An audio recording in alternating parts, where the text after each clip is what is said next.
আমি ছাড়া অন্য কারো কাছে যাও, তোমরা ঈসা নবীর কাছে যাও। ঈসা নবী আল্লাহর একজন কুদরতি সৃষ্টি। বাবা ছাড়া মায়ের পেট থেকে আল্লাহ ঈসা নবীকে দুনিয়ায় পাঠিয়েছেন। ফায়াতুনা ঈসা, সবাই ঈসা নবীর কাছে যাবেন। যাওয়ার পর বলবেন আপনি হলেন ঈসা কালিমাতুল্লাহ, আল্লাহর কালিমা, মানে আল্লাহ বলেছেন কুন, আল্লাহ বলেছেন হও। এইভাবে আপনি দুনিয়ার মধ্যে হয়ে গিয়েছেন। আপনার বাবা ছিল না, বাবা ছাড়াও যে আল্লাহ সন্তান দিতে পারেন এই ক্ষমতাটা আল্লাহ দুনিয়াবাসীকে দেখিয়ে দিয়েছেন। ঈসা নবীকে বলবে ইশফা লানা ইলা রাব্বিকা, ঈসা পয়গম্বর আমাদের জন্য আপনি আল্লাহর কাছে সুপারিশ করেন। ঈসা নবী জবাব দিবে আমার জাতিকে আমি শিরিক করতে বলি নাই, আমার জাতি আমারে তিন খোদার এক খোদা বলছে। আমারে তিন খোদার এক খোদা, আমি এক খোদা, আমার আম্মারে বলছে আরেক খোদা, ফেরেশতাদেরকে বলছে আরেক খোদা। আবার কোনো কোনো ভাবে আমারে বলছে এক খোদা, আম্মারে বলছে আরেক খোদা, আর আল্লাহ আরেকজন, মানে এই তিন খোদার এক খোদা বলছে আমারে। সালিসু সালাসা বলছে আমারে, তারা বলছে আমি তিন খোদার এক খোদা, নাউজুবিল্লাহ। আমি এগুলা তাদেরকে কখনোই বলি নাই। আমি চিন্তা করতেছি এগুলো আমার বিরুদ্ধে কি ধরনের অভিযোগ করলো, তো আমি টেনশন করতেছি আল্লাহ এরা যে আমার বিরুদ্ধে অভিযোগ করলো, এখন আমি কিভাবে জবাব দিব। তো ঈসা আলাইহিস সালামের ব্যাপারে কেউ কেউ লেখেন যে উনি এই পেরেশানিতে থাকবে। আরেকটা পেরেশানি কি, ঈসা নবীর সামনে তার জাতিকে উপস্থিত করে আল্লাহ বলবে তোমরা আমার সাথে শিরিক করেছিলা কেন? এরা বলবে ঈসা নবী কইছে। ঈসা নবীর আল্লাহ ডাক দিবে, ডাক দেওয়ার পর বলবে আপনি বলছেন। তাফসীরের কিতাবে আসছে ঈসা আলাইহিস সালাম এটা শুইনা ওনার মাথার চুলগুলা খাড়া হয়ে যাবে রাগে, মানে রাগে খাড়া হয়ে যাবে। কি কয় এগুলা? ঈসা আলাইহিস সালাম সবাইকে বলবে দেখো এখানে সেখানে গিয়ে কোনো লাভ নাই, চলো এক জায়গায় নিয়ে যাই তোমাদেরকে। সুবহানাল্লাহ। তাহলে সব নবী পাঠায়া দিছে, ঈসা নবী নিয়ে গেছে। বুঝেন নাই? সব নবী পাঠিয়ে দিছেন, ঈসা নবী নিয়ে গেছেন। কারণ ঈসা নবীর পরে আমাদের নবীর মাঝখানে আর নবী নেই। ঈসা আলাইহিস সালাম বললেন আমার সাথে চলো। সবাই রওনা করছে, গিয়ে আমাদের নবী মুহাম্মদ সাল্লাল্লাহু আলাইহি সাল্লামের কাছে সবাই উপস্থিত হয়। সবাই ডাক দিয়ে বলবে হাবিব ইশফা লানা ইলা রাব্বিক, আপনি আপনার রবের কাছে আমাদের জন্য সুপারিশ করেন। নবীজি বলবেন ফান্তালিকু ফাআতি তাহতাল আরশ, আমি রওনা করব আরশের নিচে যাব। ফাআকাউ লিরাব্বি সাজিদা, আরশের নিচে গিয়ে আল্লাহর দরবারে সিজদায় পড়ে যাব। সিজদায় পড়ার পর সিজদা দিয়েই থাকবো। আল্লাহ বলবেন ইরফা রাসাক, মাথা উঠান। সাল তু'তা, আপনি যা চাইবেন তাই দেওয়া হবে। ওয়াশফা তুশাফা, আপনি সুপারিশ করেন, আপনার সুপারিশ মঞ্জুর করা হবে। হাদিসের মধ্যে আসছে রাসূলুল্লাহ সাল্লাল্লাহু আলাইহি সাল্লাম বলেন লিকুল্লি নাবিয়্যিন দাওয়াতুন মুস্তাজাবা, সব নবীকে আল্লাহ একটা স্পেশাল দোয়া দিয়েছে, দোয়াটা করা মাত্রই কবুল হয়ে গিয়েছে দুনিয়াতে। ওয়া ইন্নী ইখতাবাতু দাওয়াতি শাফাআতান লিউম্মতি ইয়াউমাল কিয়ামা, আমি আমার দোয়াটা বুদ্ধি খাটায়া দুনিয়াতে করি নাই, আমার উম্মতের জন্য মুলতবি করে রেখে দিয়েছি। কিয়ামতের ময়দানে উম্মতের জন্য ওই দোয়াটা করব এবং কবুল করাই নিব। আর আমি তো দুনিয়াতে করি নাই। তো সব নবীরা দোয়াটা করে ফেলেছে, আমাদের নবী করে নাই। নবীজি বলবে, বলার পর কিয়ামতের ময়দান কায়েম হবে। কিয়ামতের ময়দান কায়েম হওয়ার পর মিজানের পাল্লা আল্লাহ কায়েম করবেন, মিজান কায়েম করবেন, আমল নামার পাল্লা। আল্লাহ বলেন ওয়ানাদউল মাওয়াজিনাল কিসতা লিয়াউমিল কিয়ামাতি ফালা তুজলামু নাফসুন শাইআ, আমি মিজান কায়েম করব, আমি ওজনের পাল্লা কায়েম করব। ফালা তুজলামু নাফসুন শাইআ, কারো প্রতি সামান্য পরিমাণ অবিচার করা হবে না। মিজানের পাল্লা কায়েম হবে, কিয়ামতের ময়দান কায়েম হওয়ার পর কিয়ামতের ময়দানে আমার আপনার ভালো আমল খারাপ আমলের 4 ধরনের সাক্ষী হবে। জোরে বলেন কয় ধরনের? 4 সাক্ষী হয়ে যাবে, 4 জন সাক্ষী, 4 ধরনের সাক্ষী। মনে রাখেন সহজে। 1 নাম্বার জমিন, বলেন 1 নাম্বার। 2 নাম্বার ফেরেশতা, বলেন 2 নাম্বার। 3 নাম্বার অঙ্গ প্রত্যঙ্গ, 3 নাম্বার। 4 নাম্বার বলবো আল্লাহ। এই সাক্ষী থেকে কেউ বাঁচবেন না। 4 নম্বর এবং প্রধান সাক্ষী আল্লাহ। এইখানেই মায়া দয়া পাইতে পারেন, কিন্তু অন্য জায়গায় যারা সাক্ষী দিবে একদম কোনো ছাড় নাই।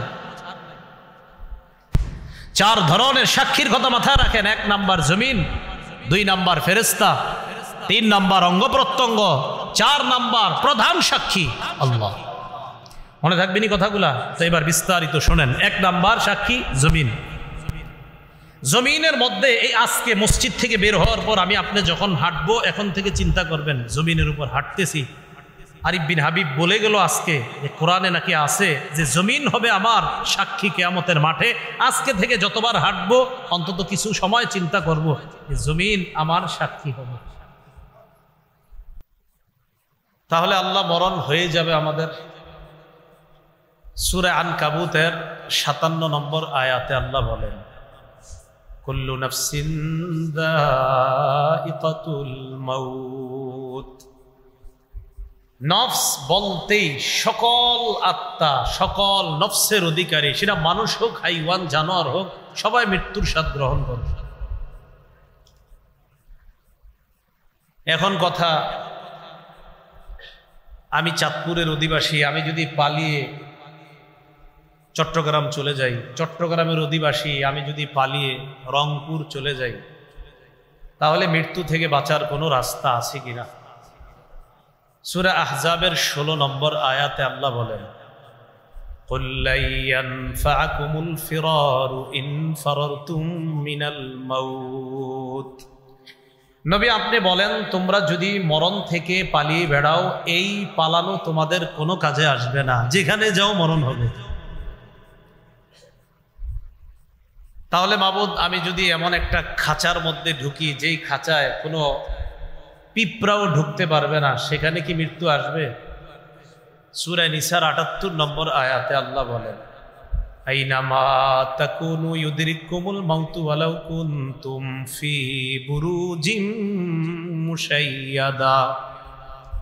তোমরা যেখানেই থাকো মৃত্যু তোমাদেরকে পাকড়াও করবে।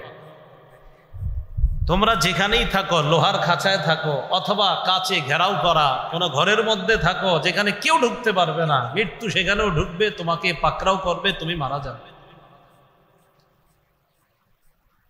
সূরাতুল জুমুআর 8 নম্বর আয়াতে আল্লাহ বলেন, কুল ইন্নাল মাউতাল্লাযী তাফিরুনা মিনহু ফাইন্নাহু মুলাকীকুম সুম্মা তুরাদ্দুনা ইলা আলিমিল গায়ব।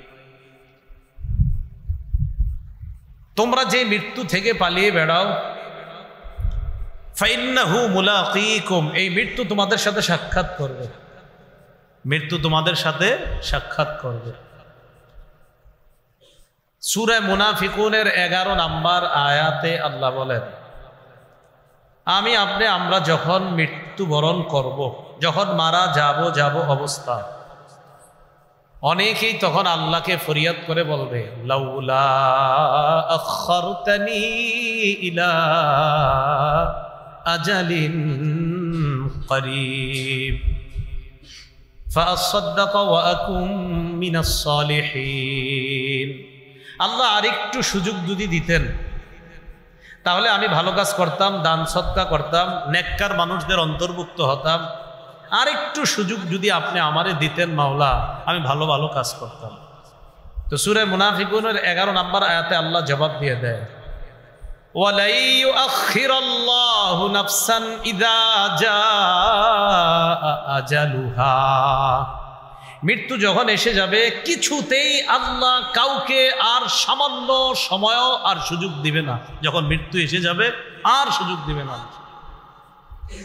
সূরা আরাফের 34 নম্বর আয়াত, সূরা ইউনুসের 49 নম্বর আয়াত, উভয় আয়াতের বক্তব্য, ইযা জাআ আজালুহুম লা ইস্তাখিরুনা সাআতাও ওয়া লা ইস্তাকদিমুন। মৃত্যু আসলে একটু আগেও হবে না, পরেও হবে না, যখন আসবে ঠিক তখনই হবে। বিশ্বাস করেন, 5 মিনিট পরে আপনাদের মধ্যে, আমার মধ্যে, আমাদের মধ্যে যার মরণ আছে, সত্যি 5 মিনিট পরে মারা যাবে। বিশ্বাস করেন মারা যাবে। যদি কারো মরণ থাকে 5 মিনিট পরে সে মারাই যাবে, আগেও হবে না পরেও হবে না। এই আয়াতগুলা দ্বারা বুঝলাম আমাদের সকলকে মৃত্যুবরণ করতে হবে। তো পূর্ব থেকে আবার আসি, কেন বানাইছে? ইবাদতের জন্য। কতদিন? মরণ পর্যন্ত। মাবুদ মরণ কি হবে? আল্লাহ একাধিক আয়াত দিয়ে আমাদেরকে জবাব দিয়ে দিলেন, হ্যাঁ হবে, পালিয়ে বাঁচতে পারবে না, কোথাও খাঁচায় ঢুকলেও বাঁচতে পারবে না, মৃত্যু তোমার সাথে সাক্ষাৎ করবে, এটাই চূড়ান্ত ফয়সালা। মৃত্যু হয়ে যাওয়ার পর লম্বা একটা সময় আমরা কবরের জগতে থাকব। কবরের জগতে থাকার পর হাদিসের ভাষ্য অনুযায়ী 2টি, আর তাফসীরের কিতাব এবং হাদিস মিলাইলে 3টি ফু দিবে ইসরাফিল সিংহের মধ্যে। হাদিস ঘাটাঘাটি করলে 2টি, আর হাদিস তাফসীর সবগুলা মিলাইলে মোট 3টি ফু দিবে। প্রথম ফুয়ে পুরা পৃথিবী ধ্বংস হয়ে যাবে। প্রথম ফুয়ে পৃথিবী ধ্বংস, শেষ, সব শেষ। দ্বিতীয় ফু দেওয়ার পর কি হবে? আল্লাহ বলেন, ওয়ানুফিখা ফিস-সূরি ফাসাইকা মান ফিস-সামাওয়াতি ওয়া মান ফিল আরদ ইল্লা মান শাআল্লাহ।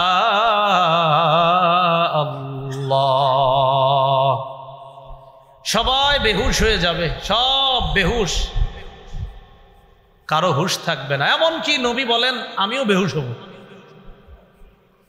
হুশ ফিরে আসার পর আমি দেখব মুসা নবী আরশের নিচে মুসা আলাইহিস সালাতু ওয়াস সালাম ঝুলে আছে, আমি দেখব। হুশ ফিরে আসার পর আমি দেখব মুসা নবী আরশে ঝুলে আছে। নবীজি বলেন আমার জানা নাই মুসা নবী আমার আগেই সেখানে ঝুলছে নাকি মুসা নবী বেহুশই হয়নি, এটা আমার জানা নেই। একটা হলো হয়তো বেহুশ হয়েছে, হওয়ার পর তার হুশ আগে ফিরে আসছে, আরেকটা হইলো নাকি তিনি বেহুশই হন নাই, এটা আমার জানা নাই। নবীজি বলেন এ হলো দ্বিতীয় ফু। সুম্মা নুফিখা ফীহি উখরা ফাইদা হুম কিয়ামুন ইয়ানজুরুন। তৃতীয় ফু দেওয়ার পর আমি আপনি আমরা সবাই উঠব, কিয়ামতের ময়দানে দাঁড়াবো। রাসূলুল্লাহ সাল্লাল্লাহু আলাইহি সাল্লাম উঠবেন, আবু বকর, ওমর, ঈসা সব উঠবেন। কিয়ামতের ময়দানে আমি আপনি আমরা যখন উঠব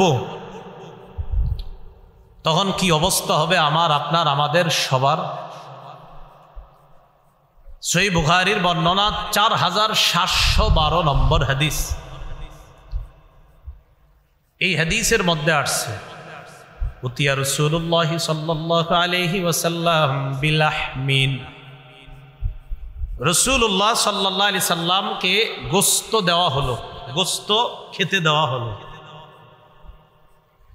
ফারুফিয়া ইলাইহি যিরাহ, রানের অংশ নবীজিকে দেওয়া হলো। গোশত দেওয়া হলো মানে গোশতের যে রান, এই রানের অংশ নবীজিকে দেওয়া হলো। ওয়া কানাত তুজিবুহু, রানের অংশের গোশতটা নবীজি বেশি পছন্দ করতেন। সুবহানাল্লাহ। ওই গোশত নবীজিকে দেওয়া হয়েছে।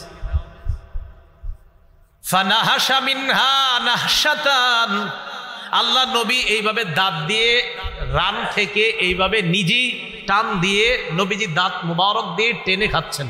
সুবহানাল্লাহ, এইভাবে খাইতেছেন। কত সুন্দর দৃশ্য না? আমি আপনি যদি একদিন স্বপ্নে দেখতাম কেমনে খায় নবীজি। আমার নবীর খাওয়া নিশ্চয়ই সবচেয়ে সুন্দর ছিল, নবীজির পান করাটাও নিশ্চয়ই সবচেয়ে সুন্দর, নবীজির হাঁটাটাও সবচেয়ে সুন্দর।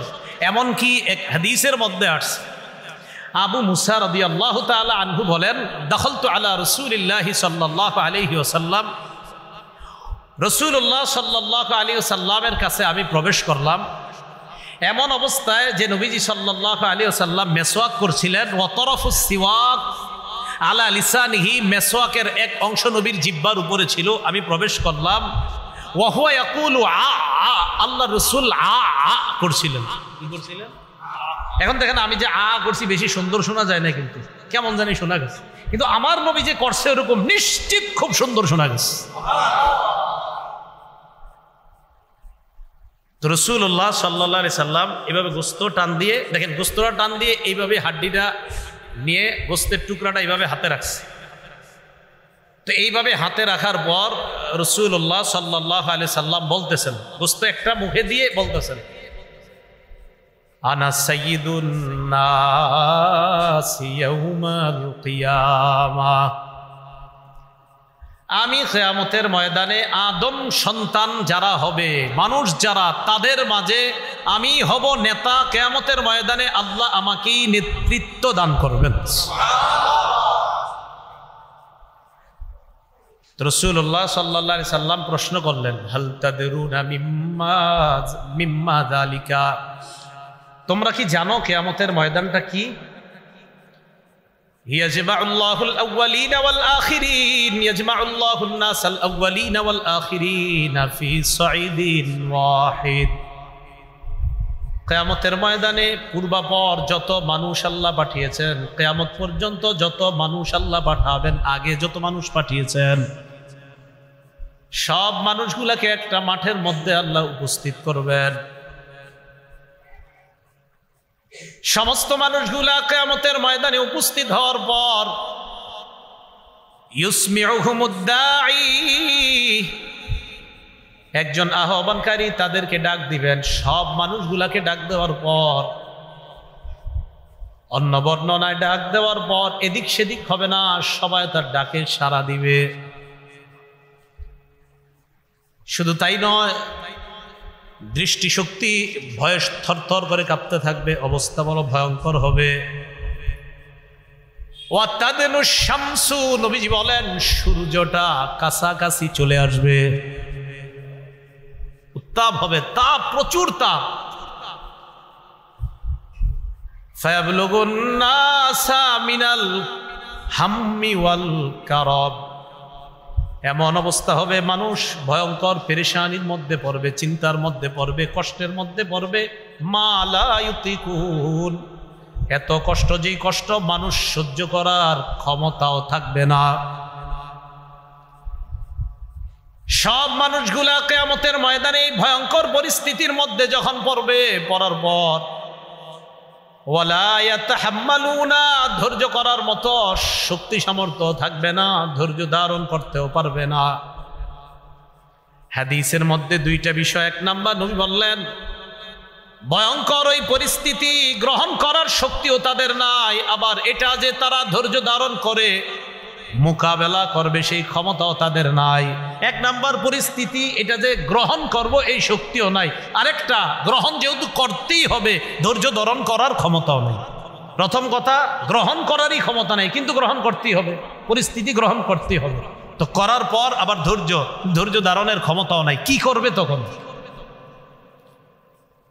তো অন্য বর্ণনায় আসছে মানুষের শরীর থেকে ঘাম পড়তে থাকবে, ঘাম পড়তে পড়তে কারো পায়ের এই পরিমাণ, কারো, এর বুখারীর বর্ণনা, কারো হাঁটু পরিমাণ, কারো কোমর পরিমাণ, কারো আবার এমন অবস্থা হবে নাকটা, কান, এই অংশটুকু একবার ঘামের নিচে যায় আবার উঠে। হাদিস দ্বারা বোঝা যায় যার যেই পরিমাণ অপরাধ ওই পরিমাণ ঘাম। এটার মধ্যে যখন তারা পড়বে, এক দল আরেক দলকে বলবে, এই তোমরা কি দেখতেছো না কি ভয়ঙ্কর পরিস্থিতির মধ্যে আমরা আছি, এখন কি করা? এক দল আরেক দলকে বলবে, ইতু আদামা, তোমরা তোমাদের আব্বা আদমের কাছে যাও। ফায়াতুনা আদম, সবাই আদম নবীর কাছে যাবে। যাওয়ার পর বলবে, আনতা আবুনা আদম, আপনি আমাদের আব্বা আদম, আপনি হলেন আল্লাহর সর্বপ্রথম সৃষ্টি। যেই মানুষের মধ্যে আল্লাহ আপনাকে সর্বপ্রথম মানুষ হিসাবে সৃষ্টি করেছেন, আপনি হলেন সেই আদম। শুধু তাই নয়, দুনিয়ার মধ্যে আপনি আল্লাহর সর্বপ্রথম নবী, আবার সর্বপ্রথম মানুষ, আবার আপনি আমাদের সবার পিতা। আলা তারা ইলা মা নাহনু ফিহি আব্বা, আপনি কি আমাদেরকে দেখছেন না? আপনার সন্তান আমরা কত বিপদের মধ্যে আছি।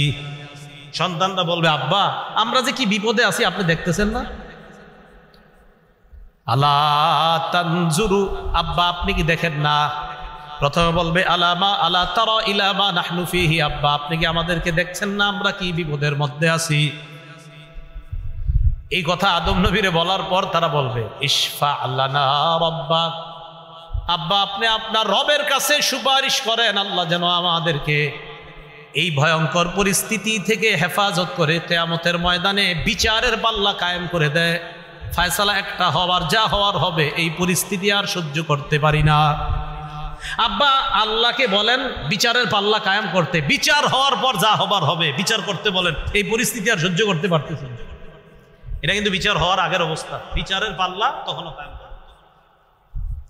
তো এই অবস্থা যখন হবে, হওয়ার পর আব্বাজান আদম সব শুনবে, শোনার পর তাদেরকে বলবে ইন্না রব্বি কদ গদিবাল ইয়াউমা গদবা লাম ইয়াগদাব ক্বাবলাহু মিসলা ওয়া লা ইয়াগদাব বা'দাহু মিসলা।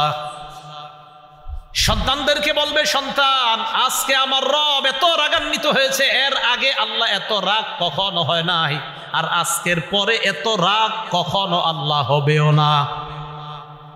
আদম নবী বলবে আজকে আমার রব এত রাগান্বিত, এত রাগ করছে, আজকের আগে এত রাগ আল্লাহ কখনো করেননি, আর আজকের পরে এত রাগ কখনো হবেন না। মনে করেন আজকের দিনটা যে বললো আমগো হুজুর আজকে যেই রাগ করছে, এর আগে কোনোদিন এরকম রাগ করে নাই, তাহলে রাগটা কেমন? পরে করবেন কিনা এটা তো আমরা জানি না, কিন্তু নবী আদম বললেন আল্লাহ আজকের আগে এমন রাগ কখনো হয় নাই, আর আজকের পরেও এত রাগ আল্লাহ কখনো হবে না। অতএব তোমরা বুঝে নাও আল্লাহ আজকে কতটা রাগান্বিত। প্রতিদিন এই কথাগুলো একবার চিন্তা করেন, একবার প্রতিদিন চিন্তা আনেন যে আমার আল্লাহ কিয়ামতের ময়দানে এত রাগ করবে, এর আগে এরকম রাগ হয় নাই, এর পরেও এত রাগ করে নাই, তাহলে রাগটা কেমন না জানি। তো এই কথা বলার পর আদম নবী বলবে আল্লাহ পাক রব্বুল আলামিন আমারে কত বৈশিষ্ট্য দান করেছেন। মানুষই আদম নবীকে বলবে খলাকাল্লাহু বিয়াদি, আল্লাহ আপনাকে আপন কুদরতি হাতে বানিয়েছে, ওয়া নাফাখা ফীকা মির রূহি, আল্লাহ আপনার ভিতরে রূহ ঢেলে দিয়েছে, ওয়া আমারাল মালাইকা ফাসজাদু লাকা, অথবা ফাসজাদা লাকাল মালাইকা, আল্লাহ ফেরেশতাদেরকে বলছে নূরের তৈরি ফেরেশতারা আপনি মাটির তৈরি আদমকে আল্লাহ ফেরেশতা দিয়ে সিজদা করাইছে। আব্বা একটু আল্লাহর কাছে সুপারিশ করেন না, আপনি তো অনেক দামি। আদম নবী বলবে রব এত রাগ, আজকের আগে এরকম রাগ হয় নাই, আজকের পর এরকম রাগ হবেও না। তো আব্বা কি করবো আমরা? আদম নবী কয় শোনো, আল্লাহ আমাকে বলেছিলেন আমি যেন ওই গাছের ফল না খাই, নাহানি আনিশ শাজারা, আমাকে আল্লাহ নিষেধ করেছিলেন ওই গাছের ফল খাইতে। ফাআসাইতুহু, এই হুকুম পালনে আমার থেকে একটু অন্য রকম হয়ে গিয়েছে। আমি অনুবাদ যা করি ঠিক এটাই মনে রাখবেন। আল্লাহ আমাকে নিষেধ করেছেন এই গাছের ফল খাইতে, আমার থেকে এই নিষেধাজ্ঞার বিষয়টা একটু অন্যরকম হয়ে গিয়েছে। নবীদের শানে অনুবাদ এইভাবেই করা, আমার থেকে একটু অন্যরকম হয়ে গিয়েছে। সাবধান, অন্য কোনো শব্দ নবীদের শানে না বলা, যেটা বেয়াদবি হয়ে যায়। হ্যাঁ, আল্লাহ নবীদের শানে যা বলার বলবে, কিন্তু আমি আপনি বলতে পারি না। তা আদম নবী এটা বলার পর আদম নবী কয় আল্লাহ যদি আজকে আমারে বলে তুমি কেন ওই দিন ওই নিষেধাজ্ঞা করার পরেও ফলটা খাইলা, আমি কি বলবো আমি জানি না। নাফসি নাফসি, আমি নিজের চিন্তায় আছি। আদম নবী বলতেছে আমি নিজের চিন্তায় আছি। ইযহাবু ইলা গায়রি ইযহাবু ইলা নূহ, আমি ছাড়া তোমরা অন্য কারো কাছে যাও, তোমরা নূহ নবীর কাছে যাও। ফায়াতুনা নূহা, সব মানুষগুলা নূহ নবীর কাছে যাবে। যাওয়ার পর নূহ নবীকে বলবে আনতা আউয়ালুর রুসুলি ইলা আহলিল আরদ, দুনিয়ার মধ্যে মানুষের কাছে আল্লাহর পক্ষ থেকে আপনি হলেন সর্বপ্রথম রসুল। রসুল বুঝেননি? শরীয়ত যার মাধ্যমে সর্বপ্রথম শুরু হয়, এর মানে হুকুম আহকাম। নূহ নবীর আগে পর্যন্ত শিরিক ছিল না দুনিয়ার মধ্যে। শিরিক যখন শুরু হলো তখন শরীয়তের প্রয়োজন দেখা দিল, বিধি নিষেধের প্রয়োজন দেখা দিল। আর ওই শরীয়তের হুকুম আহকাম সম্বলিত শরীয়ত দিয়ে আল্লাহ নূহ নবীকে পাঠিয়েছেন। এই জন্য নূহ নবীকে বলা হয় শরীয়তের প্রথম নবী। তো নূহ আলাইহিস সালাতু ওয়াস সালামকে বলবে আপনি প্রথম রাসূল। আল্লাহ পাক রব্বুল আলামিন আপনাকে আবদান শাকুরা, আপনাকে শুকুর গুজার বান্দা আল্লাহ আপনাকে বানিয়েছে। শুধু তাই না, কোরআনেও আল্লাহ আপনাকে আব্দুন শাকুর বলছে যে আপনি অধিক শুকুর গুজার বান্দা আল্লাহ। আজকে ইশফা লানা ইলা রব্বিক, আপনি আমাদের জন্য আপনার রবের কাছে একটু সুপারিশ করেন যেন আল্লাহ আমাদেরকে এই পেরেশানি থেকে একটু মুক্তি দেয়। নূহ আলাইহিস সালাতু ওয়াস সালাম বলবে তোমরা ভালো কথা বলছো, তবে আল্লাহ পাক রব্বুল আলামিন আমাকে একটা স্পেশাল দোয়া করার অনুমতি দিয়েছিলেন। ফাদাউতু আলা কওমি, আমি ওই দোয়াটা আমার সম্প্রদায়ের বিরুদ্ধে করেছিলাম। আমি আল্লাহকে বললাম, আল্লাহ আমার সম্প্রদায়কে আমি দিনের বেলা দাওয়াত দিলাম, রাতের বেলা দাওয়াত দিলাম। ফালাম ইয়াজিদহুম দুআই ইল্লা ফিরারা, আমি যতই দাওয়াত দিই তারা শুধু আমার থেকে পালায়। তো নূহ আলাইহিস সালাতু ওয়াস সালাম আল্লাহকে বললেন, আল্লাহ ইন্নাকা ইনতাদারহুম ইউদিল্লু ইবাদাক, আপনি যদি এদেরকে দুনিয়াতে রাখেন আমার সম্প্রদায় যারা আছে এগুলা সব আপনার বান্দাদেরকে পথভ্রষ্ট করবে, এগুলারে রাখা দরকার নাই, ধ্বংস করে দেন। আমার দোয়া আল্লাহ কবুল করেছিলেন, আল্লাহ দুনিয়াতে এমন বড় বন্যা দিয়েছেন, ওই বন্যায় সবগুলারে ধ্বংস করছে। আজকে যদি আল্লাহ আমাকে বলে আমার বান্দাদের বিরুদ্ধে তুমি দোয়াটা কেন করেছিলে? নাফসি নাফসি, আমি আমার টেনশনে আছি। ইযহাবু ইলা গায়রি, আমি আপনাদেরকে যে কথাটা আজকে বলবো সেটা হলো আপনারা প্রত্যেক দিনে অন্তত একবার হইলেও স্মরণ করেন, নবী নাকি বলবে নাফসি নাফসি, তো আমার কি অবস্থা হবে? কোন নবী যদি বলে আমার চিন্তা আমার চিন্তা, আমার কি হবে আমার কি হবে আমার কি হবে, তো বলেন আমার আপনার কি হবে? নূহ আলাইহিস সালাতু ওয়াস সালাম এগুলো বলার পর বলবে ইযহাবু ইলা গায়রি, আমি ছাড়া অন্য কারো কাছে যাও। ইযহাবু ইলা ইব্রাহিম, তোমরা ইব্রাহিম নবীর কাছে যাও। ইব্রাহিম নবী আল্লাহর খলিল, আল্লাহর নির্বাচিত বান্দা, আল্লাহর বন্ধু ইব্রাহিম নবী, তার কাছে যাও। ফায়াতুনা ইব্রাহিম, সবাই ইব্রাহিম আলাইহিস সালাতু ওয়াস সালামের কাছে যাবেন।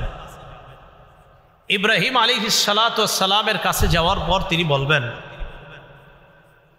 ইব্রাহিম নবীকে সবাই বলবে আল্লাহ পাক রব্বুল আলামিন আপনাকে নবী বানিয়েছেন, ওয়া খালিলা, আপনাকে খলিল বানিয়েছেন। শুধু তাই না, আল্লাহ পাক রব্বুল আলামিন আপনাকে নিজের অন্তরঙ্গ বন্ধু হিসাবে গ্রহণ করেছেন। ইশফা লানা ইলা রব্বিকা, আজকে আপনি আমাদের পক্ষ হয়ে আল্লাহর কাছে সুপারিশ করেন কিয়ামতের ময়দানের এই ভয়ঙ্কর পেরেশানি থেকে যেন আল্লাহ আমাদেরকে মুক্তি দান করেন। ইব্রাহিম আলাইহিস সালাতু ওয়াস সালাম বলবে ঠিকই বলছো, তবে ইন্নী কদ কাযাবতু সালাসা কাযিবাত,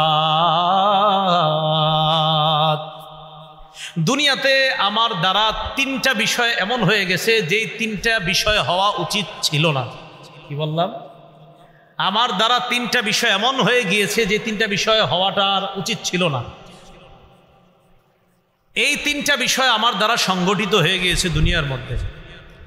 এর মধ্যে একটা,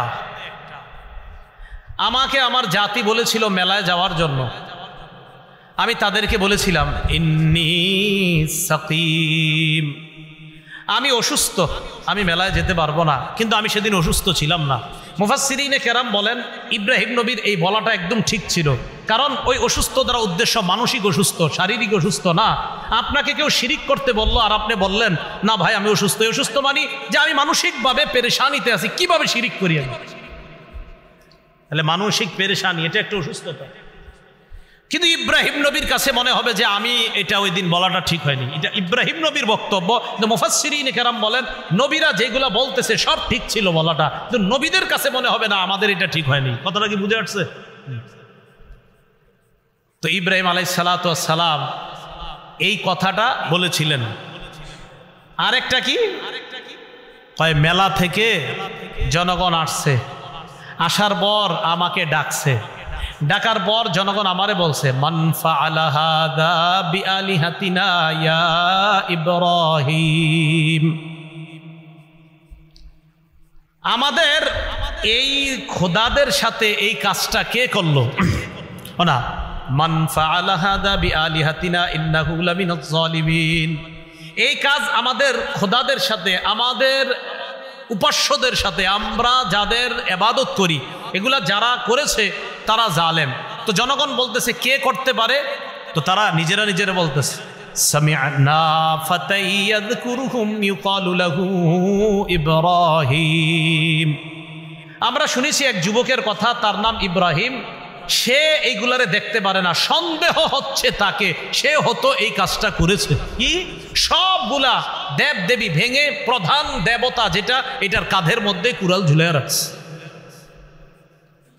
তো সবাই বলা বলি করতে লাগলো, এক কাজ করো, ইব্রাহিমকে ডাকো, ফাতু বিহি আলা আয়ুনিন নাস লাআল্লাহুম ইয়াশহাদুন, উপস্থিত করো, জনগণ যেন দেখতে পায় আমরা কি বিচার করি ইব্রাহিমের সাথে, এটা যেন সবাই দেখতে পায়, ভবিষ্যতে যেন সবাই সতর্ক হয়ে যায়।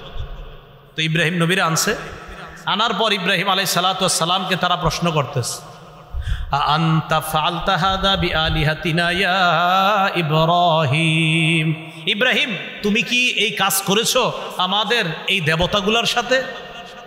ইব্রাহিম নবী জবাব দেয় বাল ফাআলাহু কাবীরুহুম হাদা ফাসআলুহুম ইন কানু ইয়ান্তিকুন, ইব্রাহিম নবী এটা বলে নাই যে আমি করি নাই। কি বলছে? এটা বলে নাই যে আমি করি নাই। ইব্রাহিম নবী বললেন বাল ফাআলাহু কাবীরুহুম হাযা, আরে তাদের মধ্যে যে সবচেয়ে বড়টা সে করেছে, তাদের মাঝে সবচেয়ে বড়টা সে।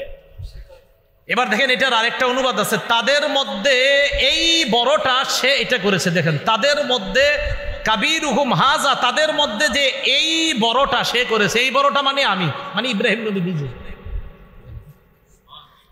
আরে এইগুলা ওনার সামনে যেগুলা আপনার সাজানো আছে এইগুলার চেয়ে কি ওরা দামি না ইব্রাহিম নবী দামি? তো ইব্রাহিম নবী মান ফাআলাহু কাবীরুহুম হাযা, তাদের মাঝে যে এই বড়টা সেইটা করেছে, এই বড়টা মানে আমি করছি।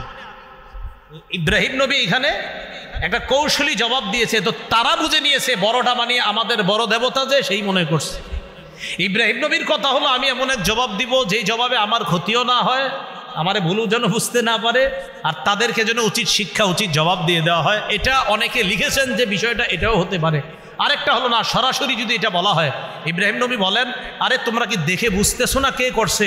দেখো কার কাঁধে কুড়াল, তো দেখতেছে। তো ইব্রাহিম নবীর টার্গেট হলো তাদেরকে একটা শিক্ষা দেওয়া, কি ফাসআলুহুম ইন কানু ইয়ান্তিকুন, যারা এই জায়গায় চূর্ণ বিচূর্ণ হয়ে পড়ে আছে, তোমাদের দেবতা যেগুলো আছে এদেরকে জিজ্ঞাসা করো কারা করছে, তাহলেই তো হয়ে যায়।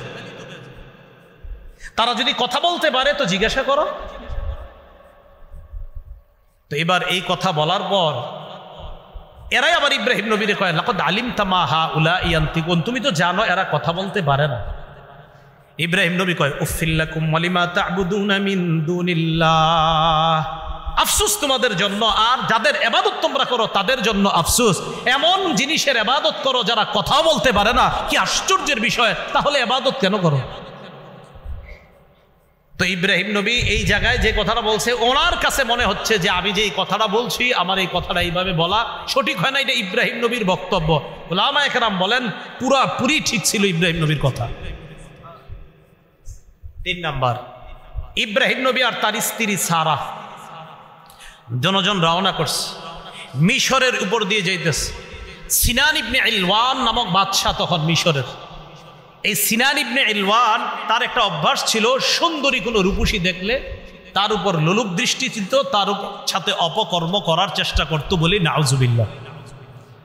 একজন নবীর বিবি সারা আলাইহাস সালাতু ওয়াস সালাম, ইব্রাহিম নবী যখন তার স্ত্রীকে নিয়ে সেদিক দিয়ে যাচ্ছিলেন, সিনান ইবনে ইলওয়ান নামক সেই বাদশার কানে কে যেন দিয়ে দিল যে একজন সুন্দরী রমণীকে নিয়ে তার স্বামী এদিক দিয়ে যাচ্ছে।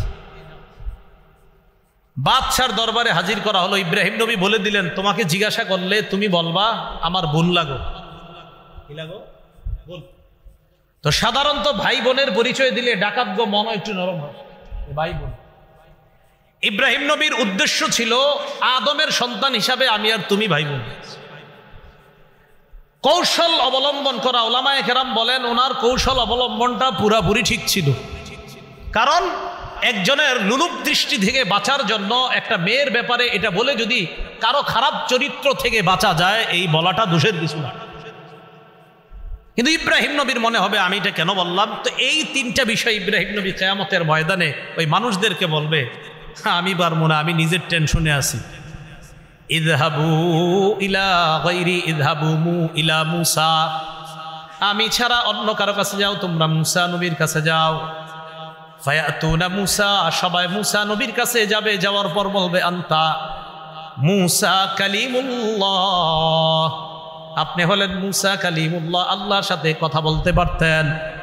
দুনিয়ার মধ্যে আপনি আল্লাহর সাথে কথা বলতেন, আজকে কিয়ামতের ময়দানে আমাদের পক্ষ হয়ে আল্লাহর সাথে আপনি কথা বলেন। ইশফা লানা ইলা রাব্বিক, আপনি আল্লাহকে বলেন আল্লাহ আমাদেরকে যেন এই অবস্থা থেকে মুক্তি দিয়ে দেয়, আল্লাহর কাছে আপনি সুপারিশ করেন। মূসা নবী জবাব দিবে, তোমাদের বক্তব্য ঠিক আছে, কিন্তু দুনিয়ার মধ্যে এমন একজন মানুষকে আমি হত্যা করেছিলাম, লাম উমার বিকতলি, যাকে হত্যা করার জন্য আমাকে আদেশ করা হয় নাই, আমি তাকে একটু টাচ করেছিলাম, লোকটা মারা গেছে। আল্লাহ কোরআনে বলেন ফাওয়াকাযাহু মূসা ফাকাদা আলাইহি, মূসা নবী একজন এটা ঘুষি দিয়েছিল, মরে গেছে। তো মূসা আলাইহিস সালাতু ওয়াস সালাম বলেন আমারে মারতে বলে নাই আল্লাহ, কিন্তু আমি ঘুষি দিছি, মরে গেছে। আমি চিন্তা করি আল্লাহ জানি কেমন ঘুষি ছিল, ঠিক না? ঘুষি দিছে, মরে গেছে। তো এখানেও আবার লম্বা আলোচনা আছে যে ওনার ওইটা ঠিক ছিল কিনা। ওলামায়ে কেরাম লিখেছেন পুরাপুরি ঠিক ছিল, সে ছিল জালেম। জালেমকে শুধু একটু প্রতিবাদ করতে গিয়ে এমনি একটা আঘাত করছে, এক আঘাতে মরে গেছেন, কি করা। তো মূসা নবী বলবে নাফসি নাফসি, আমি টেনশনে আছি এই বিষয় নিয়ে, আল্লাহ যদি আমরা ধরে ফেলে। তাহলে দেখেন নবীগণ তাদের এক একটা বিষয় যেটা তাদের কাছে মনে হচ্ছে এটা আমার সঠিক হয় না, এটা নিয়ে টেনশনে। আমার আপনার অসংখ্য অগণিত এমন ভুল আছে, তাহলে কি পরিমাণ টেনশন হওয়া দরকার। মূসা নবী বলবে ইযহাবু ইলা গায়রি ইযহাবু ইলা ঈসা, আমি ছাড়া অন্য কারো কাছে যাও, তোমরা ঈসা নবীর কাছে যাও। ঈসা নবী আল্লাহর একজন কুদরতি সৃষ্টি, বাবা ছাড়া মায়ের পেট থেকে আল্লাহ ঈসা নবীকে দুনিয়ায় পাঠিয়েছেন। ফায়াতুনা ঈসা, সবাই ঈসা নবীর কাছে যাবেন, যাওয়ার পর বলবেন আপনি হলেন ঈসা কালিমাতুল্লাহ, আল্লাহর কালিমা, মানে আল্লাহ বলেছেন কুন, আল্লাহ বলেছেন হও, এইভাবে আপনি দুনিয়ার মধ্যে হয়ে গিয়েছেন। আপনার বাবা ছিল না, বাবা ছাড়াও যে আল্লাহ সন্তান দিতে পারেন এই ক্ষমতাটা আল্লাহ দুনিয়াবাসীকে দেখিয়ে দিয়েছেন। ঈসা নবীকে বলবে ইশফা লানা ইলা রাব্বিকা, ঈসা পয়গম্বর আমাদের জন্য আপনি আল্লাহর কাছে সুপারিশ করেন। ঈসা নবী জবাব দিবে আমার জাতিকে আমি শিরিক করতে বলি নাই, আমার জাতি আমারে তিন খোদার এক খোদা বলছে। আমারে তিন খোদার এক খোদা, আমি এক খোদা, আমার আম্মারে বলছে আরেক খোদা, ফেরেশতাদেরকে বলছে আরেক খোদা। আবার কোনো কোনো ভাবে আমারে বলছে এক খোদা, আম্মারে বলছে আরেক খোদা, আর আল্লাহ আরেকজন, মানে এই তিন খোদার এক খোদা বলছে আমারে। সালিসু সালাসা বলছে আমারে, তারা বলছে আমি তিন খোদার এক খোদা, নাউজুবিল্লাহ। আমি এগুলা তাদেরকে কখনোই বলি নাই। আমি চিন্তা করতেছি এগুলো আমার বিরুদ্ধে কি ধরনের অভিযোগ করলো, তো আমি টেনশন করতেছি আল্লাহ এরা যে আমার বিরুদ্ধে অভিযোগ করলো, এখন আমি কিভাবে জবাব দিব। তো ঈসা আলাইহিস সালাতু ওয়াস সালামের ব্যাপারে কেউ কেউ লেখেন যে উনি এই পেরেশানিতে থাকবে। আরেকটা পেরেশানি কি, ঈসা নবীর সামনে তার জাতিকে উপস্থিত করে আল্লাহ বলবে তোমরা আমার সাথে শিরিক করেছিলা কেন? এরা বলবে ঈসা নবী কইছে। ঈসা নবীর আল্লাহ ডাক দিবে, ডাক দেওয়ার পর বলবে আপনি বলছেন। তাফসীরের কিতাবে আসছে ঈসা আলাইহিস সালাম এটা শুইনা ওনার মাথার চুলগুলা খাড়া হয়ে যাবে রাগে, মানে রাগে খাড়া হয়ে যাবে, কি কয় এগুলা। ঈসা আলাইহিস সালাতু ওয়াস সালাম সবাইকে বলবে দেখো এখানে সেখানে গিয়ে কোনো লাভ নাই, চলো এক জায়গায় নিয়ে যাই তোমাদেরকে। সুবহানাল্লাহ। তাহলে সব নবী পাঠায়া দিছে, ঈসা নবী নিয়ে গেছে, বুঝেন নাই? সব নবী পাঠিয়ে দিছেন, ঈসা নবী নিয়ে গেছেন। কারণ ঈসা নবীর পরে আর, ঈসা নবীর পরে আমাদের নবীর মাঝখানে আর নবী নেই। ঈসা আলাইহিস সালাতু ওয়াস সালাম বললেন আমার সাথে চলো সবাই। সবাই রওনা করছে, গিয়ে আমাদের নবী মুহাম্মদ সাল্লাল্লাহু আলাইহি সাল্লামের কাছে সবাই উপস্থিত হয়। সবাই ডাক দিয়ে বলবে, হাবিব ইশফা লানা ইলা রাব্বিক, আপনি আপনার রবের কাছে আমাদের জন্য সুপারিশ করেন। নবীজি বলবেন, ফান্তালিকু ফাআতি তাহতাল আরশ, আমি রওনা করব, আরশের নিচে যাব, ফাআকাউ লিরাব্বি সাজিদা, আরশের নিচে গিয়ে আল্লাহর দরবারে সিজদায় পড়ে যাব। সিজদায় পড়ার পর সিজদা দিয়েই থাকবো।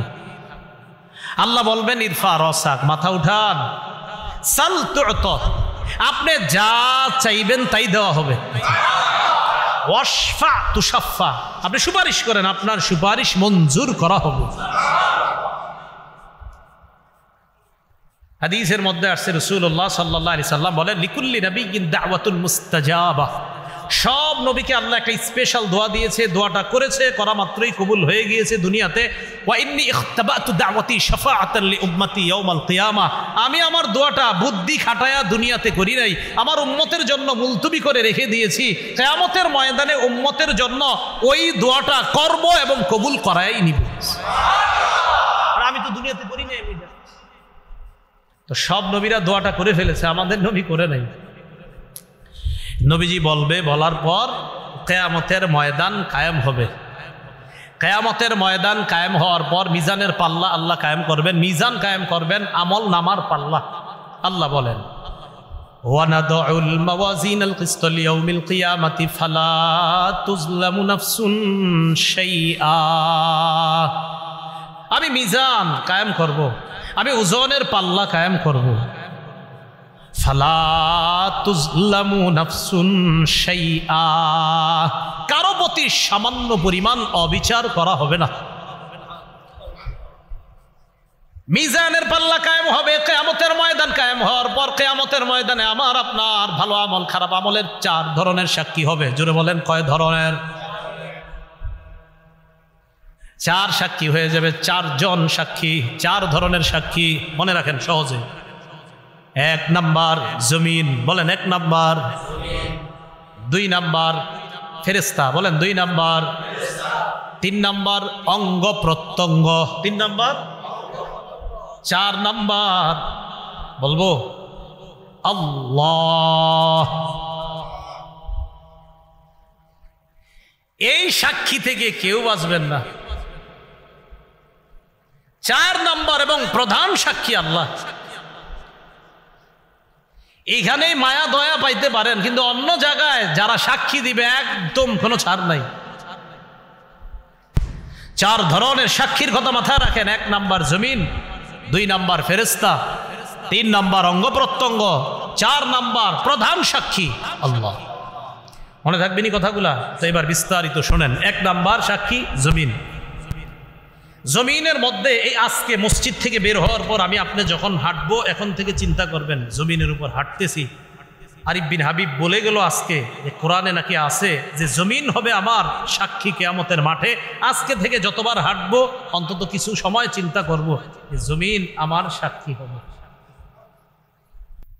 সূরা মুলকের 16 নম্বর আয়াতে আল্লাহ বলেন, আমিনতুম মান ফিস সামাই আইয়াখসিফা বিকুমুল আরদা ফাইদা হিয়া তামুর, তোমরা কি নিশ্চিত হয়ে গিয়েছো আসমান ওয়ালার পক্ষ থেকে? তোমরা কি আসমান ওয়ালার ব্যাপারে নিশ্চিত হয়ে গিয়েছো যে তিনি তোমাদেরকে জমিনে ধসিয়ে দিবে না, আর জমিন তোমাদেরকে নিয়ে থর থর করে কাঁপবে? এই অবস্থা থেকে তোমরা নিশ্চিত হয়ে গিয়েছো?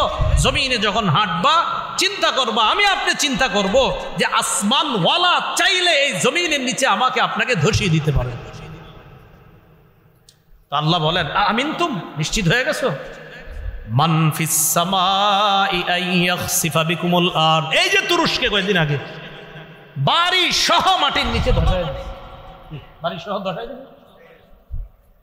তো আল্লাহ বলেন নিশ্চিত হয়ে গেছে? ফাইদা হিয়া তামুর, কাঁপতে থাকবে। তাহলে বলেন তো আমাদের সাক্ষীর 1 নাম্বার সাক্ষীর নাম সূরা জিলজাল 4 নাম্বার আয়াত।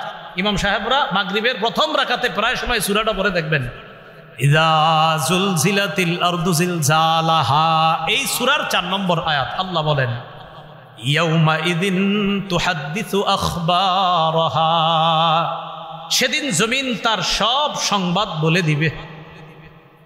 তিরমিজি শরীফের 2429 নম্বর হাদিসের বর্ণনা। রাসূলুল্লাহ সাল্লাল্লাহু আলাইহি সাল্লাম এই আয়াতটা তেলাওয়াত করলেন। কোনটা? ইয়াউমাইযিন তুহাদ্দিসু আখবারাহা। তেলাওয়াত করার পর আল্লাহ নবী বললেন, আতাদরুনা মা আখবারুহা, তোমরা কি জানো জমিন সব বৃত্তান্ত বলে দিবে? জমিনের বৃত্তান্ত কি তোমরা কি জানো? সাহাবীগণ জবাব দিবেন, আল্লাহু ওয়া রাসূলুহু আ'লাম, আল্লাহ ও তার রাসূল ভালো জানেন। নবীজি বলেন, ফাইন্না আখবারাহা আন তাশহাদা আলা কুল্লি আবদিন আও আমাতিন বিমা আমিলা আলা যহরিহা আন তাকুলা আমিলা কাযা ওয়া কাযা ইয়াউমা কাযা ওয়া কাযা। নবী বলেন, জানো জমিন তার বৃত্তান্ত বর্ণনা করবে, এর মানে কি? সাহাবীরা কয়, আল্লাহ আল্লাহ রাসূল ভালো জানেন। নবীজি বলেন, কিয়ামতের ময়দানে জমিন আল্লাহর কাছে প্রত্যেক বান্দা বান্দির বিরুদ্ধে সাক্ষী দিয়ে বলবে, আল্লাহ অমুকে অমুকে ওই দিন অমুক সময় এতটার সময় এই এই কাজগুলা করেছে, আমি জমিন তার বিরুদ্ধে তোমার কাছে সাক্ষী দিলাম। টাইম সহ দিন সহ সময় সহ স্থান সহ সব বলুন। জমিন দিয়ে যখন হাঁটেন, হেঁটে হেঁটে যখন আপনি কোথাও অশ্লীল কিছু দেখার জন্য যান, তো আপনি মাথায় একটু আনবেন যে এই জমিন বলবে অমুক বাজারে অতটার সময় তুমি অশ্লীল জিনিসগুলা দেখেছিলা। জমিন আল্লাহকে বলবে, আল্লাহ এই বান্দা বাড়ি তার চাঁদপুর, অমুক জায়গায় অমুক সময়ে অমুক স্থানে আমি জমিনের উপর দাঁড়ায়া দাঁড়ায়া সে এই এই অশ্লীল কর্মগুলা দেখছে, আমি তোমার কাছে তার বিরুদ্ধে সাক্ষী দিলাম। এ হলো 1 নম্বর সাক্ষী জমিন। 2 নম্বর সাক্ষী ফেরেশতা। সূরা ইনফিতারের 10 থেকে 14 নম্বর আয়াতে আল্লাহ বলেন, ইন্না আলাইকুম লাহাফিজিনা কিরামান কাতিবিনা ইয়ালামুনা মা তাফআলুন ইন্নাল আবরারা লাফি নাঈমিন ওয়া ইন্নাল ফুজ্জারা লাফি জাহিম। নিশ্চয়ই তোমাদের সাথে আছে হাফিজিন, সংরক্ষণকারী ফেরেশতাগণ, যত্নবান ফেরেশতাগণ, যারা তোমাদের সব কিছুকে সংরক্ষণ করবে। তারা কিরামান কাতিবিন, সম্মানিত লেখকগণ, ইয়ালামুনা মা তাফআলুন, এই তোমরা যা করো তারা তা জানে, তোমরা যা করো তারা তা জানে। আজকে থেকে আমার আপনার দ্বিতীয় চিন্তা, প্রথম চিন্তা কি? জমিন। দ্বিতীয় চিন্তা আমি আপনি করা যে আমার সাথে ফেরেশতারা আছে, আমি এখন মিথ্যা বলতেছি, ছি ছি, আমার এই মিথ্যাটা ফেরেশতারা দেখতেছে, লিখতেছে। বলেন, ফেরেশতারা আমার মিথ্যাটা বলেন দেখতেছে, শুনতেছে, লিখতেছে।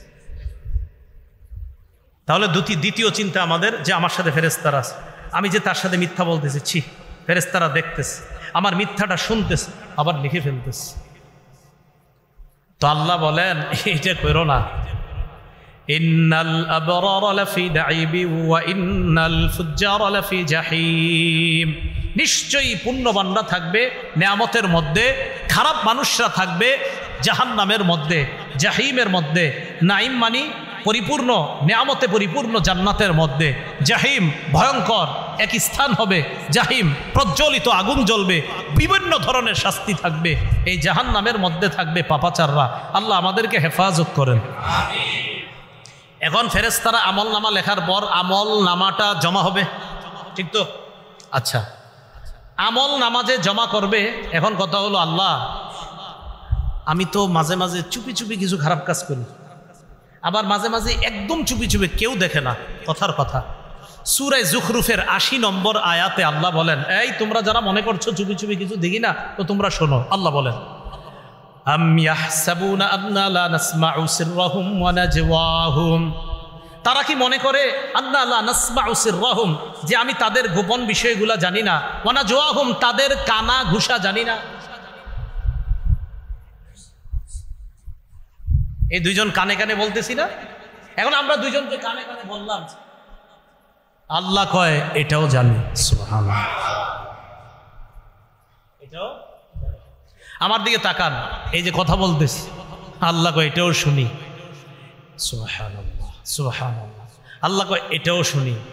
এখন জিহ্বা বন্ধ, মনে মনে আল্লাহরে স্মরণ করছি, মনে মনে, জিহ্বাও নারী নাই, মুখও খুলি নাই। আল্লাহ কয় এটাও শুনি। কোথায় যাবেন? ভাই কেমন আছেন? আল্লাহ কয় শুনছি। ভাই কেমন আছেন? আল্লাহ কয় শুনছি। চুপচাপ বন্ধ। এভাবে ইশারা করলাম, আপনি আমার ইশারা বুঝছেন না, বুঝি না আমরা ইশারায়, আপনি ইশারা বুঝে ফেলেন। আল্লাহ কয় এটাও বুঝছি। তো আল্লাহ পাক রব্বুল আলামিন সূরা যুখরুফের ৮০ নম্বর আয়াতে বলেন, আম ইয়াহসাবুনা আন্না লা নাসমাউ সিররাহুম ওয়া নাজওয়াহুম, তারা কি মনে করে আমি তাদের গোপন কথা আর তাদের কানাকানি কানাঘুষা কথা এগুলা শুনি না? বালা ওয়া রুসুলুনা লাদাইহিম ইয়াকতুবুন, আল্লাহ বলেন তাদের গোপন কথা কানাকানি কথা সব শুনি। শুধু তাই নয়, আমার ফেরেশতা লেখকগণ যারা আছে তাদের সব কিছু লিপিবদ্ধ করে নেয়, সব লিখে ফেলে। এবার লেখার পর আমল নামা জমা হয়েছে, একসাথে আমল নামা হয়েছে। হওয়ার পর কি হবে? কিয়ামতের ময়দানে আমি আপনি দাঁড়ায় রয়েছি। সূরা বানী ইসরাঈলের 13-14 নম্বর আয়াতে আল্লাহ বলেন, ইকরা কিতাবাক, নাও নাও আমল নামা পড়ো। আল্লাহ বলেন, ওয়া নুখরিজু লাহু ইয়াউমাল কিয়ামাতি কিতাবান ইয়ালকাহু মানশুরা, আমি কিয়ামতের ময়দানে তার আমল নামাটা খুলবো, উন্মোচন করব, এরপর তাকে দিয়ে বলবো, নাও তুমি পড়ো, আজকে তোমার আমল নামার হিসাবের জন্য তুমি নিজেই যথেষ্ট। এখন আমল নামা পড়লেন, পইরা কি হবে জানেন? তো যখন নাকি পাপাচার বান্দা তার আমল নামা দেখবে, তার অবস্থা হবে ভয়ঙ্কর। সূরা কাহফের 49 নম্বর আয়াতে আল্লাহ বলেন, ওই ব্যক্তি বলবে, মা লিহাদাল কিতাবি লা ইউগাদিরু সগীরাতান ওয়ালা কাবীরাতান ইল্লা আহসাহা। আমল নামা দেখে বলবে, আমল নামা এটা আবার কেমন আমল নামা? লা ইউগাদিরু সগীরাতান ওয়ালা কাবীরা, ছোট বড় কিচ্ছুই তো ছাড়ে নাই। আরে আমি দুনিয়াতে পানির নিচে ডুব দিয়ে কি করলাম, এটাও দি লেখা, সবটি লেখাই ইল্লা আহসাহা, সব আল্লাহ সেখানে জমা করে রেখেছেন। ওয়া ওয়াজাদু মা আমিলু হাদিরা, সব আমল নামা যা করছে সে সব দেখতে পাবে। তো দেখার পর বেঈমানরা যখন দেখবে তার আমল নামাটা, তার কি অবস্থা হবে? সূরা নাবার 40 নম্বর আয়াতে আল্লাহ বলেন, ইয়াউমা ইয়ানজুরুল মারউ মা কদ্দামাত ইয়াদাহ, মানুষ তার আমল নামাগুলা দেখবে, দেখার পর ওয়াকুলুল কাফির, কাফের বলবে, ইয়া লাইতানি কুনতু তুরাবা, কাফের তার আমল নামা দেখে বলবে, হায় আমি যদি মাটি হয়ে যাইতাম। কি হয়ে যাইতাম? আমি যদি মাটি হয়ে যাইতাম তো বেঁচে যাইতাম। তাহলে কি বুঝতে পারলাম? ফেরেশতারা লেখে, লেখার পর আমল নামা আল্লাহর কাছে পেশ করবে, কিয়ামতের ময়দানে সাক্ষী দিয়ে দিবে, আমল নামা আমাকে দেওয়া হবে, নাও তুমি পড়ো। আমি আপনি পড়বো, দেখা বলবো, সর্বনাশ, ছোট বড় সবই তো লেখা। পাপাচার সহ বেঈমান যারা আছে তারা যদি দেখে, দেখার পর বলবে, সর্বনাশ, আমি যদি মাটি হয়ে যেতাম, এই কথা বলবে আমল নামা দেখা। এখন আল্লাহ পাক রব্বুল আলামিন বলেন চূড়ান্ত ভাবে, ওই যে সূরা হাক্কর যে আয়াত শুরুতে তেলাওয়াত করলাম, ফাআম্মা মান উতিয়া কিতাবাহু বিয়ামিনি, যার আমল নামা তার ডান হাতে দেওয়া হবে, ফায়াকুলু হা উমকরাউ কিতাবিয়া, আমল নামা ডান হাতে দেওয়া হওয়ার পর ওই ব্যক্তি তার আত্মীয় স্বজনের কাছে যাবে, অন্যান্য জান্নাতীদেরকে নিয়ে বলবে, এই নাও নাও আমার আমল নামাটা পড়ে দেখো, কত সুন্দর আমল নামা আল্লাহ আমার ডান হাতে দিস। পরীক্ষা পাশ করার পর আপনারা দৌড়ে কি করেন? যা করেন সেখানেও তা করবেন। সুবহানাল্লাহ। ইন্নী জানান্তু আন্নী মুলাকিন হিসাবিয়া, আমি বিশ্বাস করেছিলাম আমার এই আমল নামার সাথে আমি সাক্ষাৎ করব, আমার এই হিসাবের সাক্ষাৎ আমাকে করতে হবে, এটা আমি বিশ্বাস করেছিলাম। বলেন হিসাব যে হবে বিশ্বাস আছে সবার? ফাহুয়া ফি ঈশাতির রাদিয়া, আল্লাহ বলেন আমার বান্দার আমল নামা যেহেতু ডান হাতে, বাস সে সুখের, নেয়ামতের, সুখের, আনন্দিত হওয়ার জান্নাতের মধ্যে সে থাকবে। ফি জান্নাতিন, ফি জান্নাতিন। আল্লাহ পাক রব্বুল আলামিন বলেন, উমকরাউ কিতাবিয়া, যে তোমরা আমার আমলনামা পড়ো, ইন্নী জানান্তু আন্নী মুলাকিন হিসাবিয়া ফাহুয়া ফি ঈশাতির রাদিয়া, সে নেয়ামতে পরিপূর্ণ সন্তুষ্টজনক জীবন যাপন করার জন্য সে জান্নাতে থাকবে। তো জান্নাতে যখন থাকবে, থাকার পর আপনি তো বস বৈশা রয়েছেন, জান্নাতে যাবেন মানেই তো বস, আসলেই বস। তো ওখানে যাওয়ার পরে তো আর আপনার কোনো টেনশন নেই, কোনো মতে খালি একবার যান, দিলেই বুঝবেন। তো গেলেন, যাওয়ার পর আল্লাহ বলে কুতুফুহা দানিয়া, হজরতের ফল খাইতে মন চেয়েছে, ফল পারতে হবে না, না না না, ফল খাইতে মন চেয়েছে হজরতের, ফল তার মুখের কাছে এসে যাবে। এরপর তাকে বলা হবে কুলু ওয়াশরাবু হানিআম বিমা আসলাফতুম ফিল আইয়ামিল খালিয়া। তাকে বলা হবে খাও, পান করো, স্বাচ্ছন্দ্যে খাও, আরামে পান করো। কেন জানো? দুনিয়াতে কষ্ট করে ভালো ভালো আমল করেছিলা, ফজরের নামাজে শীতের মধ্যে ল্যাপ তোষক ছেড়ে মসজিদে গিয়েছিলা, রাতের অন্ধকারে গিয়েছিলা, হ্যাঁ হ্যাঁ তুমি কষ্ট করেছিলা। তো আজকে আমি আল্লাহ তোমাকে শান্তি দিব না তো কাকে শান্তি দিব? থাকো, যেমনে মন চায় চলো। এবার ও আম্মা মান উতিয়া কিতাবাহু বিশিমালি, যার আমলনামা বাম হাতে দেওয়া হবে। আল্লাহ হেফাজত করেন, আল্লাহ আমাকেও হেফাজত করেন, আমাদের সবাইকে হেফাজত করেন। আপনারা মাঝে মাঝে এত প্রশংসা করেন, টেনশনে ভরে যায় কি হবে কিয়ামতের ময়দানে।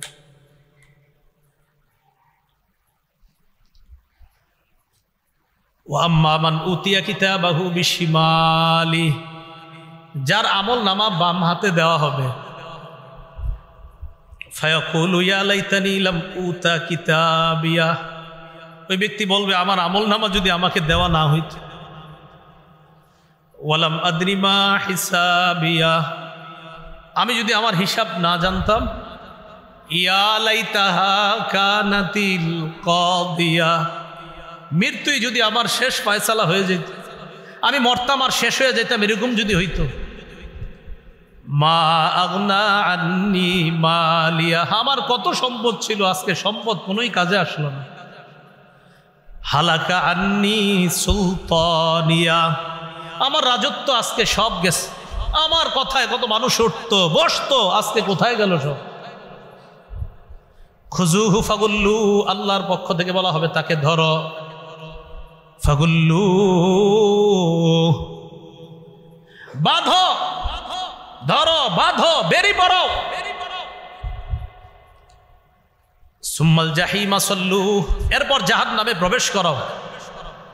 সুম্মা ফি সিলসিলাতিন যারউহা ৭০ যিরাআন ফাসলুকু, শিকলে বাঁধো, শিকলের লম্বা হবে ৭০ গজ। এক বর্ণনায় নাকের ভিতর দিয়ে শিকলটা নিয়ে পিছনের রাস্তা দিয়ে এনে এইভাবে শিকল দিয়ে বাঁধা হবে। এইভাবে শিকলে বেঁধে আল্লাহ বলবে ধাক্কা মেরে জাহান্নামে ফেলে দে। তা আমার আপনার আমল নামা কিয়ামতের ময়দানে অবশ্যই যেন ডান হাতে হয়, অবশ্যই যেন ডান হাতে হয়। প্রত্যেক দিন চিন্তা করব। তাহলে আমাদের দ্বিতীয় চিন্তা, প্রথম চিন্তা ছিল আমরা জমিনের উপর হাঁটবো, জমিন আমার সাক্ষী হবে। ২ নাম্বার কিরামান কাতিবিন আমার সাক্ষী হবে, ফেরেশতা আমার সাক্ষী হবে। সাক্ষীর পর আমল নামা পেশ করবে, আমল নামা আমার ডান হাতে আসতে পারে, আল্লাহ না করেন, আল্লাহ না করেন বাম হাতে এসে গেলে আমি শেষ। ৩ নাম্বার সাক্ষী মনে আসেনি? অঙ্গ প্রত্যঙ্গ। সূরা ইয়াসিনের ৬৬-৬৭ নম্বর আয়াতে আল্লাহ বলেন ওয়ালাউ নাশাউ লাতামাসনা আলা আয়ুনিহিম, আমি যদি তাদের চোখের পাওয়ারকে লোপ করে দিতাম, চোখ যদি এইভাবে মুছে দিতাম, চোখের পাওয়ার যদি না দিতাম, ফাসতাবাকুস সিরাতা ফাআন্না ইউবসিরুন, এরা চলতে চাইতো কিভাবে, এরা পথ চলতো আমি যদি চোখের পাওয়ার না দিতাম। মানে বান্দা আমি তোমার চোখের পাওয়ার না দিলে তুমি কিভাবে চলতা? চলতে পারতাম? আর জোরে বলেন পারতাম? কিভাবে হারাম জিনিসের দিকে তাকাও। আমি চোখ না দিলে তুমি চলতে পারতা না, আমি চোখ না দিলে তোমরা চলতে পারতা না, স্বীকার করলা, তো তোমরা হারাম জিনিসের দিকে তাকাও কিভাবে? ওয়ালাউ নাশাউ লামাসাখনাহুম আলা মাকানাতিহিম ফামাসতাতাউ মুদিয়্যাও ওয়ালা ইয়ারজিউন, আমি যদি স্ব স্থানে তাদের চেহারা বিকৃত করে দিতাম, সামনেও যেতে পারতো না, পিছনেও আসতে পারতো না, এদের কি অবস্থা হতো? কিয়ামতের ময়দানে আল্লাহ সূরা ইয়াসিনের ৬৫ নম্বর আয়াতে আল্লাহ বলেন, এদেরকে জিজ্ঞাসা করার পর এরা বলবে আল্লাহ না আমি তো খারাপ কাজ করি নাই, অনেকে বলতে পারে, আল্লাহ বলেন আল-ইয়াওমা নাখতিমু আলা আফওয়াহিহিম, মুখের মধ্যে মোহর মেরে দিও, মুখ বন্ধ। ওয়া তুকাল্লিমুনা আইদিহিম, হাত কথা বলবে। ওয়া তাশহাদু আরজুলুহুম, পা সাক্ষী দিয়ে দিবে বিমা কানু ইয়াকসিবুন। আল্লাহ এই হাত দিয়ে সে সুদের টাকা প্রচুর হাত দিয়েছে, আমি পা সাক্ষী দিয়ে দিলাম। পা সাক্ষী দিয়ে দিবে। আমিম আস-সাজদা 20-21 নম্বর আয়াতে আল্লাহ বলেন হাত্তা ইযা মা জাউহা শাহিদা আলাইহিম সামউহুম ওয়া আবসারুহুম ওয়া জুলুদুহুম বিমা কানু ইয়ামালুন। এরা যখন জাহান্নামের কাছে আসবে, শাহিদা আলাইহিম সামউহুম, তাদের বিরুদ্ধে সাক্ষী দিবে তাদের কান, ওয়া আবসারুহুম, তাদের চোখ, ওয়া জুলুদুহুম, তাদের চামড়া। আমি এই জায়গায় টেনশনে পড়ছি, চোখ সাক্ষী দিবে বুঝলাম, কান সাক্ষী দিবে, চামড়াও নাকি সাক্ষী দিবে? আরে কে বলেন, বলেন না। এখন চামড়া সাক্ষী দেওয়ার পর ওই চামড়াওয়ালা চামড়াকে বলবে, যখন চামড়া সাক্ষী দিবে তখন চামড়াকে তারা বলবে ওয়াকালু লিজুলুদিহিম লিমা শাহিদতুম আলাইনা, চামড়াকে বলবে ও চামড়া তুমিও সাক্ষী দিলা আমার বিরুদ্ধে। চামড়াকে বলবে ও চামড়া তুমিও সাক্ষী দিলা, তুমি কেমনে সাক্ষী দিলা, তুমি কি কথা বলতে পারো? চামড়া জবাব দিবে আনতাকান আল্লাহুল্লাযী আনতাকা কুল্লা শাই, যে আল্লাহ সব কিছুকে কথা বলাইতে পারেন, ওই আল্লাহ আমি চামড়াকে কথা বলার শক্তি দান করেছেন।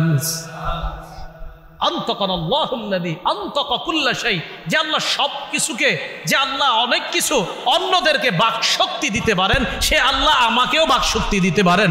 যে আল্লাহ কানকে কথা বলার ক্ষমতা দিয়েছে, চোখকে কথা বলার ক্ষমতা দিয়েছে, ওই আল্লাহ আমি চামড়াকেও কথা বলার ক্ষমতা দিয়েছি। তাহলে একটু ভাবেন তো, এখন আসেন আমি আর আপনি ভাবি, আমার চামড়া কেমন যেন এটাও আমার আপন না, আমার চোখ কেমন যেন এটাও আমার আপন না, আমার কানে দেখেন দেখেন আমার, বলেন তো সবাই আমার কান কোথায় আপনার? হ্যাঁ, যদি আমলনামা ডান হাতে হয় তা ঠিক আছে, এটা সব আপনার। যদি বাম হাতে হয় তো তা আপনার হলো না, সব আপনার বিরুদ্ধে চলে গেল। কান আপনার বিরুদ্ধে গেল, চোখ আপনার বিরুদ্ধে গেল, চামড়া আপনার বিরুদ্ধে গেল, অথচ সব আমার। আল্লাহ হেফাজত করে। তাহলে অঙ্গ প্রত্যঙ্গ 3 নাম্বার সাক্ষী। আসেন আবার প্রথম, জমিনে হাঁটতিস, জমিন সাক্ষী। হাঁটার সময় চিন্তা করা, এই ফেরেশতা সাক্ষী, আমার আমলনামা সাক্ষী দিবে। 3 নাম্বার, আচ্ছা আমার অঙ্গ প্রত্যঙ্গ, আমার হাত পা নাড়তেছি, আমি সুদের টাকা হাত দিছি, না না ছি, আমার হাত সাক্ষী দিয়ে দিবে। আমি চোখ দিয়ে হারাম দেখতেছি, আমার চোখ আল্লাহর কাছে বলে দিবে। তাহলে 3 নাম্বার অঙ্গ প্রত্যঙ্গ সাক্ষী। 4 নাম্বার কে? আল্লাহ। এখান থেকে আর কেমনে বাঁচবে? সূরা হামিম আস-সাজদাতে আল্লাহ বলেন আওয়ালাম ইয়াকফি বিরাব্বিকা, এই শোনো অমুকে অমুকে সাক্ষী দিছে, তো তোমরা এটা বলবা সেটা বলবা? আরে এটা কি যথেষ্ট না যে আমি আল্লাহই তো সব দেখছি, আর কি করবা? আওয়ালাম ইয়াকফি বিরাব্বিক, তোমার রবের জন্য কি এতটুকু যথেষ্ট না? আন্নাহু আলা কুল্লি শাইইন শাহিদ, আরে আমি আল্লাহই তো সব দেখছি, আর কি তুমি অস্বীকার করবে? আমি তো সব দেখছি, কি করছো না করছো, ওইটা তো আমার একটা সিস্টেম। আমি আল্লাহর একটা সিস্টেম আছে, সিস্টেম পদ্ধতি অবলম্বন করব, ফেরেশতার সাক্ষী নিব, অঙ্গ প্রত্যঙ্গের সাক্ষী নিব, কানের সাক্ষী নিব, এটা তো আমার একটা পদ্ধতি, আমার সিস্টেম। কিন্তু তোমরা কি মনে করো তোমাদের জন্য এতটুকু যথেষ্ট না যে আমি আল্লাহই তো সব দেখছি, কি করছো? আল্লাহ আমাদেরকে বুঝার তৌফিক দান করেন। সূরা আলী ইমরানের 5 নম্বর আয়াতে আল্লাহ বলেন ইন্নাল্লাহা লা ইয়াখফা আলাইহি শাইউন ফিল আরদি ওয়ালা ফিস সামা। বলেন আমার সাথে সবাই, নিশ্চয়ই আল্লাহর কাছে, বলেন আসমান জমিনের কোনো কিছুই গোপন থাকে না। আবার বলেন নিশ্চয়ই আল্লাহর কাছে আসমান জমিনের কোনো কিছুই গোপন থাকে না। আমি আপনি যা করতে আজকে যা বয়ান করলাম, যা শুনলাম, আমি ওনারে কানে কানে মাঝখানে একটা কথা বলছি, এইটাও আল্লাহ সব শুনছে। তাহলে আমি আপনি কানে কানে বলি, যেমনে বলি, যা করি, আল্লাহর কাছে কিছুই গোপন থাকে না। অমুক সাক্ষী, এই সাক্ষী, ওই সাক্ষীর আলোচনা যদিও করলাম, আল্লাহ কয় বান্দা এত সাক্ষীর আলোচনা এই আরিফ তোমার সামনে করলো, শুনলা, এর চেয়ে বড় সাক্ষী আর কি চাও? আমি আল্লাহই তো হচ্ছে বড় প্রধান সাক্ষী, আমি তো সব দেখতেছি। 4 সাক্ষী বলতে, আলেম ছাড়া অন্য কেউ বলতে পারবেন নি 4 সাক্ষীর কথা? আলেমরা পারবে, অন্যরা পারবেন? 1 নাম্বার, 2 নাম্বার, 3 নাম্বার, 4 নাম্বার এবং প্রধান সাক্ষী। আল্লাহ আমাদের সকলকে কিয়ামতের এই 4 সাক্ষীর কথা সদা সর্বদা মাথায় রাখতি আমরা যেন মাথায় রেখে সব সময় দুনিয়াতে চলতে পারি। আর যেন এই ফিকির রাখি যে সাক্ষী যেন আমার পক্ষে থাকে, আমার বিপক্ষে যেন না যায়। সাক্ষী আমার পক্ষে হয়ে আমার আমল নামাটা যেন আমার ডান হাতে পেয়ে যায়। আল্লাহ আমাদের সকলকে যা শুনলাম বললাম আমল করার তৌফিক দান করেন।